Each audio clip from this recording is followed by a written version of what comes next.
El grupo de trabajo sobre desapariciones forzadas ha estado documentando la situación sobre Venezuela y de hecho envió al gobierno de Venezuela una alegación general que fue publicada en el año 2024, donde se habla del patrón de desapariciones de así llamada corta duración ocurrido en el contexto de las elecciones presidenciales del 28 de julio del 2024.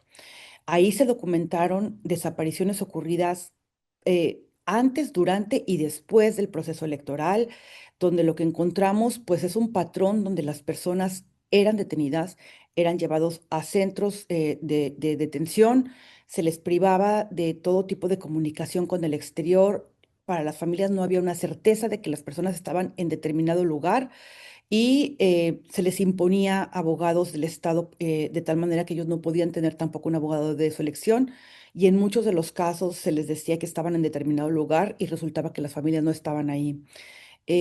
Vimos ahí también un patrón de violaciones a los derechos humanos de las víctimas, de las familias, amenazas también contra las familias, la ausencia de mecanismos efectivos para prevenir, investigar y sancionar estas desapariciones forzadas y también sin reparación alguna para los casos de desaparición. Pero también vimos una serie de declaraciones de implementación de medidas legislativas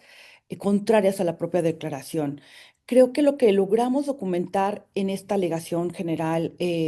sobre Venezuela fue cómo todo un Estado estaba organizado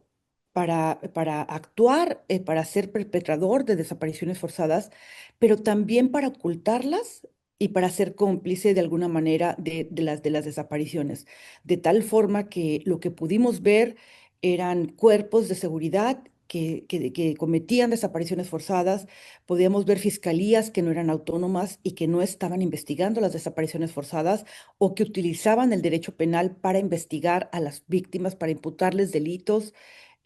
Muchas veces delitos pues que eran fabricados. Vimos a un poder judicial que no era independiente, donde el habeas corpus no era un recurso efectivo para la búsqueda de las personas, donde el Poder Judicial más bien estaba coludido también con el Estado para ocultar las desapariciones.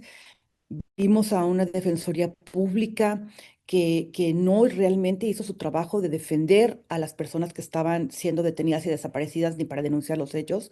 Vimos a una Defensoría del Pueblo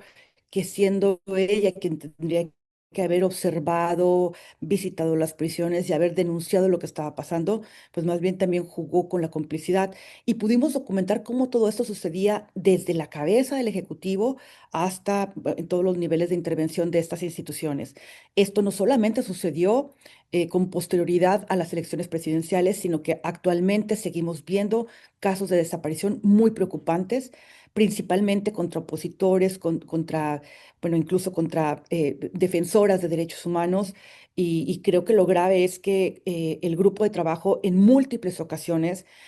se ha dirigido al gobierno de Venezuela, le ha ofrecido apoyo técnico, le ha solicitado reuniones de trabajo, le ha solicitado una visita de país y no hemos tenido ninguna respuesta desafortunadamente por parte del gobierno.